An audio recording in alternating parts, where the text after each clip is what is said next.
Bien, ahora veremos cómo se presenta un patrón restrictivo.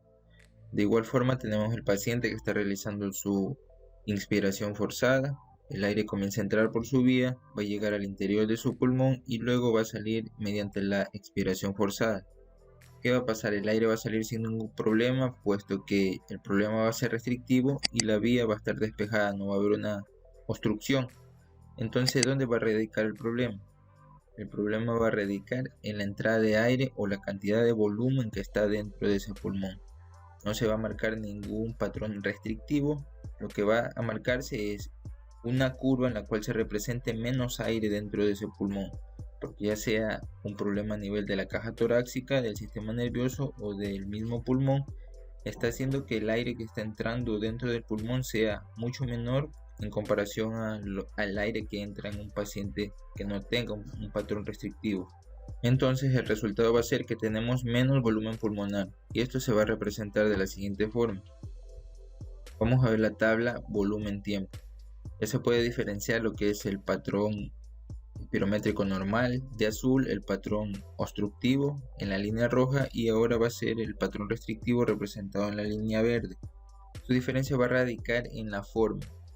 Al no haber un patrón obstructivo, el aire va a tener buena velocidad de salida y de entrada, lo que la forma de la línea va a ser parecida a lo que es un patrón normal. Su diferencia va a ser que al haber menos cantidad de aire, va a plasmarse de una forma más pequeña, lo que significa que se verá un trazo parecido al patrón normal, pero mucho más reducido en amplitud, como se puede ver en la imagen. ¿Y cómo vamos a explicar esto de otra forma? Entonces tenemos el mismo paciente con el mismo ejemplo ya usado las dos veces anteriores. Tenemos un paciente con una capacidad de volumen de 10 litros, la misma que en un paciente normal. Se expulsará al final de la expiración todos esos 10 litros. Menos que en un paciente que tiene un patrón restrictivo, dijimos que no va a entrar la misma cantidad de aire, por lo cual en este paciente tal vez tengamos el 50% de ese volumen, es decir, 5 litros al final de la expiración.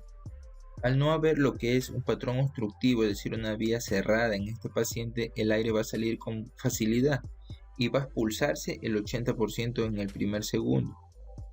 Pero este 80% va a estar relacionado a los 5 litros que entraron de capacidad en ese pulmón en este paciente que tiene una restricción, por lo que se formará la gráfica similar a una gráfica de un patrón normal. La diferencia va a estar dada en que los valores predeterminados que ya están dados en la máquina van a marcarse inferiores a los normales. Explicado de otra forma, la máquina ya sacó un promedio y estableció que un paciente normal tiene que expulsar 8 litros de esa capacidad de 10 en el primer segundo de expiración. Y al darse cuenta que no salió esta cantidad de volumen, la máquina lo va a marcar como un FEP1 disminuido, en donde pusimos como ejemplo un 65% de lo que va a ser el vaciamiento.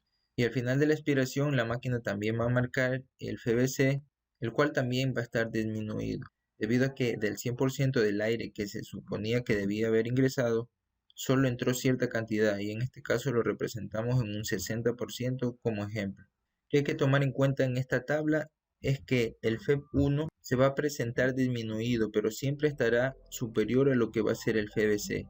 La disminución en el FBC va a ser mucho más marcada que la del FB1. Entonces tenemos una alteración tanto en el FEP1 y en el FBC, pero como se pueden dar cuenta existe una relación entre los dos. Son valores similares, lo cual se van a presentar de esta forma debido a lo que ya les expliqué. El FEP1 saldrá en relación a la cantidad de aire que entró, lo que va a formar una meseta regular o con apariencia de lo que es el patrón normal, pero ambos valores van a estar disminuidos en relación con los valores predeterminados del sistema. Esto va a hacer que la relación entre ambos nos dé un resultado normal, es decir, un FEP1 FBC alrededor del 80%, descartando así lo que va a ser un patrón obstructivo, ya que ya sabemos que un patrón obstructivo será al encontrar una relación menor al 70%. Entonces repasamos esta tabla. En el patrón restrictivo vamos a encontrar un FEP1 disminuido, pero mayor a un FBC que también va a estar disminuido, mientras que en la relación FEP1-FBC el valor va a estar dentro de los rangos normales. Incluso podemos encontrar una relación FEP1-FBC aumentada, debido a que el FB1 siempre va a estar superior a lo que va a ser el FBC. aunque en ocasiones se los pueda encontrar en una relación normal. Esto va a hacer que la relación FBC-FB1 pueda encontrarse normal o muchas veces encontrarse elevada dentro de sus rangos normales. Bien, y ahora vamos a ver la otra tabla que representa el flujo volumen. De igual forma, como pueden ver, sus características va a ser similar a la del patrón normal, con la diferencia que va a ser mucho más pequeña y reducida por la cantidad de aire disminuida o de volumen disminuido que va a estar dentro de este paciente. Entonces, ¿qué va a suceder aquí? Al momento de realizar la expiración, el volumen o el flujo va a comenzar a salir rápido, pero al haber menos cantidad de volumen, el pico de velocidad va a formarse rápido y va a comenzar a disminuir hasta vaciarse por completo. Y lo que tenemos que tener en cuenta aquí es esto, que vamos a encontrar un FBC reducido. La máquina nos va a marcar los mismos trazos, el PEF, el FEF y el FBC, en el cual se va a evidenciar el FBC disminuido con relación a un FBC de un patrón normal, lo que se va a representar en valores numéricos tanto en la tabla como en las gráficas que se producen dentro de ella. Y bien, así llegamos al final de la interpretación de los dos patrones y del patrón normal de la espirometría, y ahora vamos a hacer un repaso de cada uno de estos con sus valores y el patrón que cada uno nos representa. Entonces vemos la siguiente tabla. Tenemos entonces la relación FEB1-FBC, lo que nos va a demostrar va a ser patrones obstructivos. Cuando este se encuentre disminuido, nos dará la razón de un patrón obstructivo. El FBC, la capacidad vital forzada, en cambio nos va a representar los patrones restrictivos. Cuando encontremos un FBC disminuido, tendremos lo que es un patrón restrictivo. Por último, el FEB1, lo que nos va a dar o nos va a demostrar es la gravedad de la obstrucción que nos encontramos. ¿Qué tan grave va a ser el patrón obstructivo que ya se demostró con una disminución en la relación FEB1-FBC? Y los valores que vamos a encontrar relacionados entre estas tres variables van a ser las siguientes. En el patrón obstructivo, el FB1-FBC, la relación entre los dos va a estar disminuida. El FBC va a estar normal y el FEB1 se va a encontrar disminuido. En el patrón restrictivo, la relación FEB1-FBC puede encontrarse normal o puede encontrarse alta. El FBC va a estar disminuido y el FEB1 disminuido. Mientras que en un patrón obstructivo restrictivo va a ser una mezcla de estos dos. El indicador de la obstrucción va a estar disminuido, es decir, la relación FEB1-FBC.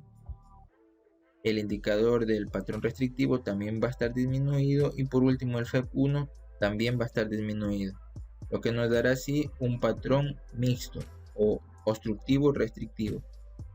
¿Cómo es que el FEB1 nos va a dar o nos va a indicar la severidad de ese patrón obstructivo? De la siguiente forma. Sabemos que el valor normal en un patrón espirométrico normal va a ser la salida del 80% en el primer segundo, pero si encontramos una obstrucción en la cual el 80% no salga en el primer segundo, desde aquí vamos a partir para medir lo que va a ser el nivel de gravedad de ese cuadro.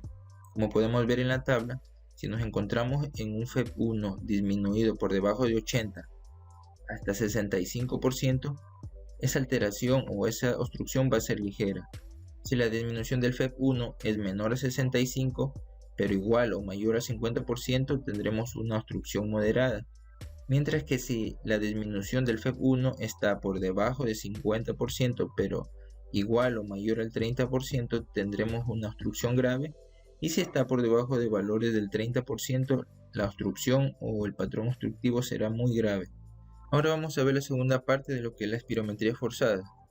Nos encontramos con otro ejemplo frente a un patrón obstructivo, es decir, con una relación FEB1-FBC disminuida, un FBC normal y un FEB1 disminuido, con unos valores de ejemplo en el cual la relación FEB1-FBC va a estar en el 62%, marcando el patrón obstructivo. El FBC va a estar normal en 80% y el FEB1 disminuido en un 50%. ¿Qué es lo que se nos viene a la cabeza al encontrarnos con estos valores? Un patrón obstructivo. ¿Qué es lo siguiente que debemos pensar? Asma o EPOC. ¿Y cómo vamos a diferenciar entre estas dos patologías que se encuentran dentro de lo que es el patrón obstructivo? Aquí es donde va a intervenir lo que es la postbroncodilatación o la espirometría forzada postbroncodilatación. ¿En qué consiste? Como su nombre lo indica, se tiene que inducir al paciente a broncodilatación, dilatarlo mediante algún fármaco. Puede ser salbutamol o cualquiera de los que se utiliza como tratamiento terapéutico frente a los cuadros asmáticos. Y esto nos permitirá conocer si este paciente responde al tratamiento del asma, lo que nos dará una idea hacia dónde nos estamos dirigiendo. Y entonces, ¿en qué consiste todo este procedimiento? Se realizará una espirometría forzada de forma basal, es decir, normalmente como se la realiza al paciente, y luego de esta se va a realizar otra espirometría forzada, pero luego de haber broncodilatado al paciente, lo cual nos va a permitir comparar valores normales basales del paciente y valores luego de una postbroncodilatación, dándonos así una idea de que si ese paciente respondió a un tratamiento para asma. ¿Y qué valores debemos tomar en cuenta para distinguir una espirometría forzada basal y postbroncodilatación? Son los siguientes.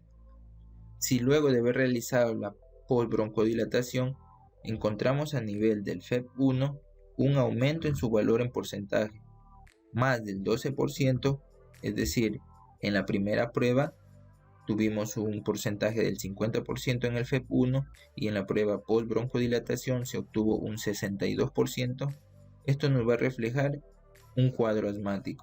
Mientras que en otro escenario, si se realizó la prueba basal y luego de la postbroncodilatación, el resultado fue un aumento del 11% en lo que va a ser el FEV1, con un resultado basal del 50% y en la prueba postbroncodilatación del 61%, esto nos reflejará un cuadro de EPOC. Explicado de otra forma, si luego de realizar la postbroncodilatación se obtiene un aumento del 12% en el valor del FEV1, se va a considerar como un cuadro asmático. Mientras que si se encuentra un aumento en el FEV1 pero que sea menor al 12%, esto nos dará la idea de un cuadro de EPOC. Entonces esto tienen que tenerlo bien claro.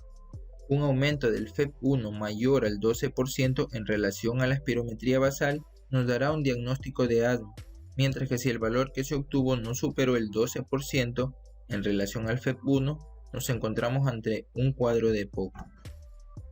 Y bien, ahora para finalizar tenemos lo que es el reporte de una espirometría. Esto puede variar según el laboratorio o el tipo de monitor que se emplee, pero por lo general siempre se van a encontrar estos valores principales que nos van a permitir diferenciar entre los patrones restrictivos y obstructivos. Como podemos ver, se realiza el registro del paciente, sus datos, entre otros valores que son necesarios ingresar al sistema antes de realizar esta prueba, y luego de esto ya se va a realizar lo que es la prueba espirométrica, la cual está basada en dos pruebas, como podemos ver, una prueba basal y una prueba postbroncodilatadora. Parámetros que vamos a encontrar dentro de esta espirometría: las variables, es decir, los valores que ya analizamos anteriormente, FEV1, FVC, la relación FEV1-FVC, el PEV, y aquí tenemos otro valor que es el FEV. ¿Cómo se va a realizar esto? Se van a realizar varias pruebas que pueden ser 6 a 8, en las cuales se van a tomar las 3 mejor realizadas, las que se obtengan mejores gráficos y mejores valores. Como se puede ver, podemos ver también los valores predeterminados que nos ofrece la máquina en relación a las características del paciente, y por último el porcentaje de relación que nos da la espirometría. En este caso vemos, se realizaron 3 pruebas. De las 3 pruebas buenas o positivas, se va a escoger a la que tenga el mejor resultado. Como se puede ver en la gráfica, en la prueba número 1 se obtuvo 4.44 litros de lo que es el volumen pulmonar expulsado en el primer segundo, en el FEV1, mientras que las otras pruebas estuvo similar pero mucho más disminuido. Entonces tenemos que ver que se escogen las pruebas que tienen mayor valor dentro de las 3 pruebas positivas que se le realizó al paciente. Entonces, ¿cómo se realiza la relación entre estos valores? Como tenemos el valor predeterminado de este paciente que dispuso la máquina es de 4.55 litros, mientras que el valor mejor expirado del paciente fue 4.44. Al sacarse una relación entre estos dos valores, estuvo muy cerca del valor predeterminado, lo que la máquina lo representa como un 98%. Mientras en lo que es el FVC, su capacidad vital máxima, el valor predeterminado que dispuso la máquina fue de 5 litros.61 y el valor expirado por el paciente fue 5.83. superó los límites predeterminados de la máquina, por lo que vemos que al momento de realizar el emparejamiento entre estos dos datos se obtuvo un 104%, por arriba de los valores esperados. Y por último, la máquina realiza lo que es la relación entre estos dos, dividiendo lo que es el 98% de FEP1 para el 104% de FBC, y nos va a dar lo que es el valor de la relación FEP1-FBC, que se encuentra en 93%. Vemos que también nos da otro valor, el PEF, que es el flujo expiratorio forzado, en un 116%. Y el último valor, que es el FET, el cual significa el tiempo expiratorio forzado, que nos da a conocer que la primera prueba se realizó en 6 segundos de expiración, la segunda prueba en 7 segundos de expiración y la última prueba en 8 segundos de expiración. Entonces, según los valores reflejados que nos da la máquina, aquí nos encontramos frente a una espirometría normal.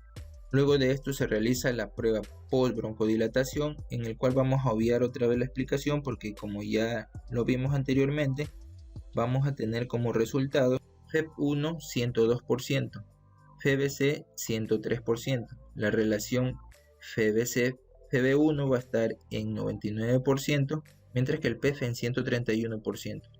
¿Qué debemos notar aquí? Es el cambio que nos va a dar el broncodilatador. En este caso tenemos un cambio de 4% luego de haber realizado una post-broncodilatación.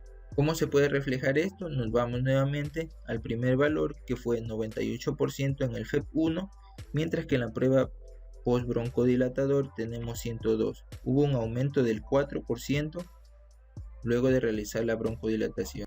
En un caso que nos encontráramos dentro de un patrón obstructivo, este 4% no superaría el 12% que está indicado para que este cuadro fuera un cuadro asmático, en el caso que nos hubiéramos encontrado dentro de una obstrucción o de un patrón obstructivo. Como podemos ver, el resultado final de toda esta espirometría que tomamos como ejemplo es una espirometría normal. Bueno, y así de esta forma hemos llegado al final de la presentación.